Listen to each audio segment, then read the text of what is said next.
All right, everybody, hail and welcome back to another episode of Midgard Musings. Thank you so much for tuning in and watching today. As always, my name is Jesse, and I am your host here on this channel. This is a channel where I kind of discuss various things pertaining to Norse heathenry, Germanic paganism, what is usually in today's day and age called ossetry. So if that is your thing and if that interests you, go ahead and click the subscribe button right down below here. And if you don't want to miss anything, make sure that you click the bell notification so that way you are notified every time that I do upload new content. So today's video is going to be sort of a response to a question that one of my subscribers, their name is Shane Sorensen, here on YouTube, asked in my last video, which is going to be annotated up here for you guys to check out if you missed it. But it was a video wherein I talked about the concept of punishment for misdeeds from a heathen context. And this video, again, is a response to a comment that Shane left in that video, asking if it is possible for us to pay recompense to the gods for broken oaths. And I thought it was a great question, and a question that deserved a bit of a more detailed response rather than just me, typing out. So thank you, Shane, for this question. So I wanted to talk a bit today about paying shield, specifically paying shield to the gods, what that means, paying shield, and is it possible, to answer Shane's question, to pay recompense, to pay that sort of debt for the misdeed to the gods or what have you. So there's going to be some things that I talk about, as I do in most of my videos, that are going to strongly reflect my worldview as a heathen, okay? I am a heathen who is not 100% hardcore Reconstructionist. I lean heavily on the historical side of things, and I always try to find things that research and historical sources can back up as an accurate way that our heathen ancestors may have done things. But I'm not so stuck in the past that I can't look forward to the future. So I'm a bit of a blend of historical and modern pagan. I'm not all willy-nilly into things with it when it comes to eclectic pagan things. I'm very structured in what I do as far as the Norse or Germanic heathen approach to things. But I'm not just historical. So as we go forward and as you watch what I do here, just bear that in mind. So how you heathen, the way you do things, that's entirely up to you, and I have no ill will and anything bad to say about people that are eclectic or are historically, Reconstructionist heathens or anything like that. You heathen how you want heathen, right? Your hall, your call. But anyway, as we go through this video and as we go through so much of what I say, that's where the influence is coming from. So the question that Shane posted is it possible to pay recompense to the gods for broken oaths? The way I see things and the way that I heathen is you have to understand some very critical worldviews that have been supported and have historical backing of how our heathen ancestors kind of saw the world, right? So it was a society that was very strongly circulated around the reciprocal gift cycles. You know what I mean? The gifting cycle was a huge thing with our heathen ancestors in Scandinavia and these other Germanic countries at the time, and the reason for that was because of the inherent luck that carried with the gift giving, right? So when a gift was given, a gift is received, a gift is given, a gift is received, back and forth, and that ongoing cycle maintains strong luck for that society. And I don't think it's any different with the gods. Well, I do think there are some differences. Let me back up. I think there are some differences with the gods, although the nature of the gift and the why we do things as heathens nowadays reflects on that. So I got to thinking about this, and we're going to talk a bit about what does paying shield mean. You've probably heard me say it in a number of my videos. I think I've given a description or talked about it enough to answer that, but for those that are just now tuning in or watching this video, shield is that sort of price or ransom to pay for when an oath is not fulfilled. We see examples of this being laid out in Beowulf, specifically the Beowulf saga. And I love to adopt it in my own heathen practices, and it has become something that we're looking to build into and incorporate into the tribal structure of our tribe. The meaning behind it, the reason behind it, is that when something is said, when something is done to provide a certain result, right? You are oathing in front of everybody that this is what's going to happen. When that oath is not kept, when you fail to meet those requirements, then you have to do something to balance the scales. There is shield that needs to be paid, and the way shield is set is usually set by a specific figure in the tribe or in the society. Every I guess whether it be your tribe, kindred, whoever, there's probably going to be a person designated to set that sort of thing if you adopt this method of a worldview in your pagan collective, right? Whether it's your tribe, your kindred, your Thaid, whatever you call it. But so when shield is set, that is now the price that needs to be paid should the oath not be fulfilled. It is very structured around people, your tribe, those folks with whom you tie weird with, who you share weird with, who you build and maintain frith with. Okay, and that's a very important thing about where we're going with this discussion, because frith is something that has to be built and maintained over time. It is something that can be destroyed and broken, and it is something that when that happens is in need of repair. So it is a very living thing, you know. It can be damaged to the point of it being irreparable, depending on the severity of the infraction that causes frith to be broken. But it is within frith lies this inherent obligation that I know that I'm obligated to my tribe, and my tribe is obligated to me, and the members of each of the tribe are obligated to one another, and within that obligation lies frith. So when an oath is given, when we say we're going to do something, when we fail to do it, that is going to potentially cause damage to the luck of the tribe and to each individual member of the tribe, and therefore, in order to repair that infraction, shield is paid. Okay, so shield is like that ransom. Now, when we talk about our interactions as people, our interactions with the gods, specifically the gods and the goddesses of our pantheon exist or in a sacred plane, or on a sacred plane. Sacred and profane space are there are barriers between those places, right? There are spiritual beings that exist with us in the profane space, and those are going to kind of touch on the whites of the home, you know, the husvitir, the landvitir, the whites of the land, the fae type figures and things that exist in a lot of folklore. Those are spiritual beings that exist in the profane space, but that have ties to the sacred, that are a little bit closer to that barrier, that can transcend or can travel between the veil, as it were. But the sacred exist and have their own space, and these gods and goddesses, that is where they dwell. So their perception of things, the way things operate in sacred space and time are much different than we in our profane space and time could understand and comprehend, right?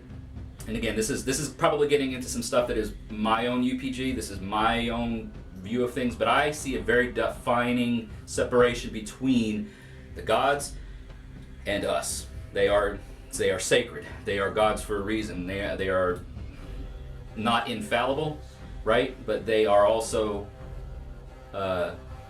they're gods. You know what I mean? They're not mortal men, women, children, that sort of thing. So our involvement, the involvement between the sacred and the profane, can vary. Okay. One thing that I would like to call attention to is a historical source that talks about how the people in Sweden specifically potentially had interacted with the gods, and this is documented by Adam of Bremen. The sources will be annotated somewhere here in the video and also down in the description, so if you want to see what I'm talking about, you can head down into the description to find it. But what Adam of Bremen was documenting was the ritual sacrifice that took place in Uppsala, Sweden, at the Temple of Uppsala. He recalls or documents that the people would sacrifice to Thor, specifically when things like plague or a poor harvest or things like that would happen. They would sacrifice, I believe it was to Odin or Wodan, as for success in warfare in war, and then to Freyr for marriages and fertility and things like that. So they were very specific things that the people at the time did to and for the gods for specific reasons.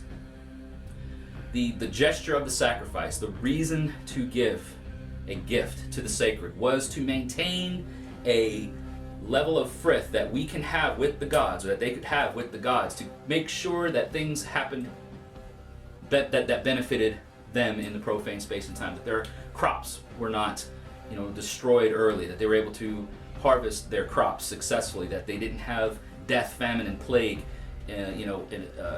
infestate their lands, that war that was being conducted for expanding their land, that they were successful in war and all these things. The ritual purposes behind the gift and giving to the gods was we gift to them, or they would gift to them, to the sacred, to receive those blessings, to receive those success and luck, as it were. So our relationship with the sacred, even now and today, I feel does have the elements of frith about it, right? Because we gift to the gods to receive something from the gods. We hope that our gift is received and received well, and that therefore the gods will look favorably upon us and bless us in those sort of specific ways. So when it comes to paying recompense, right, paying shield, does that really exist between us and the gods? Can we actually do something to offend the gods, or to cause the gods to hate us, or turn their face away from us, or abandon us? You know what I mean? I think that I don't really see that as such. I think luck comes and goes, and it comes from our ancestors.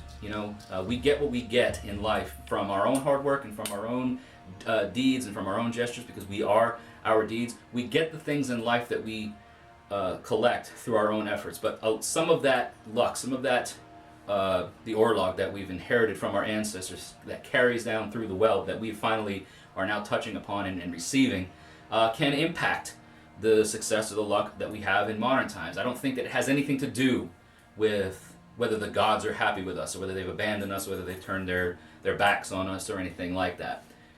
And I also don't think that we are in any positions, or at least for the most part, there may be some one-off kind of cases where we are so tied to the gods that an oath given to the gods could, if failed to deliver upon, that we would have to pay some sort of shield.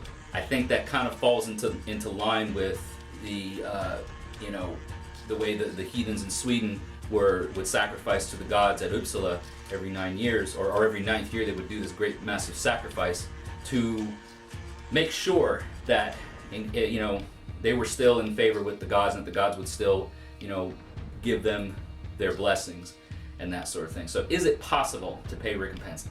Sure, why not? Because our gift gestures, the gifting cycle, the things that we do to hope to maintain relationships with the sacred is to keep that frith bond not damaged. We don't want anything to damage that sort of the frith web, that bond that exists in frith. If something were to happen and you felt that there was a something that you did perhaps where you maybe fell short, perhaps, and I'm just using examples, let's say you are dedicated every day to do some sort of devotional to the gods. That's your own hearth cult, that's your own individual cultic practice that you perform to maintain your ties with the sacred, and maybe you go days without doing so. Have you then now broken an oath? Have you oathed to the gods that this was going to be something that you did every single time? Perhaps. And then you now need to possibly reflect on what that meant, the oath, right? You can't and shouldn't be oathing things. We shouldn't be oathing things that are so impossible to keep, right? Because let's say, for instance, something happens. You have a death in the family, you fall ill, you suddenly lose your job, or you have to move, something happens in your life that is catastrophic, or that shifts things so much that you now have to totally change your practice of things, and you have up to that point oathed to never ever stop doing what you're doing, and now something out of your control has caused you to do it. So are you now an oath breaker? Do you now have to find a way to, repair that break in the web, that tear in the threads, as it were? Potentially, yeah. So you got to be careful when it comes to oathing to the gods and oathing to the sacred, because they are again in a time and space that is different from us in profane space and time. So can it be done? Can you do it? I believe it can through the right gestures and through the intent of what we do, through the gifting cycle. Yes, it can. But does it fall under the same exact dynamic as it does with us and our people, with the folk that with whom we tie weird with, or we share Frith with? I don't quite think so. I think the relationships that we have with each other are what's going to help us here and now add to the well for our descendants to receive, the orlog that we've laid down in the well. The things that we do now, the deeds that we do now, become orlog for our descendants and for the people who come after us. So it does us a better service, and it does them a better service to worry about those types of things between our people, between the folk with whom we share our lives with. The gods are the gods, and they will always be that. So that's kind of my take on it. I hope that this has answered Shane's question. Thank you again for asking it. And I would love to know what your thoughts are on this. Can we be so closely tied to the gods that an oath broken needs to be repaired? Is that even something that is, tangible or possible for us as people living in the profane space and time that we do live in? So anxious to hear what your thoughts are. Go ahead and leave a comment down below to share those with everybody. Looking forward to reading that. And thank you guys so much again for watching. We are almost to 3,500 subscribers here, and I think this time last year I was looking to get to close to 2,000 or something like that. So we've grown a lot, and this is all thanks to each and every one of you. So if you haven't yet, smash that subscribe button, share these videos, tag people that you think would enjoy them. Make sure you give the video a like, a thumbs up if you like it, and if you don't, it's okay. Give it a thumbs down. Let me know what you want to see more of from me on this channel down in the comments section. Check out all the ways that you can support Midgard Musings by going into the description and clicking on my Linktree link. There's all kinds of stuff in there. Follow me on all my social media, and thank you all again for tuning in today and watching this episode, and I hope it has helped give you some insight on how you can continue your own pagan practices. So hail, thank you all, and I'll see you in the next video.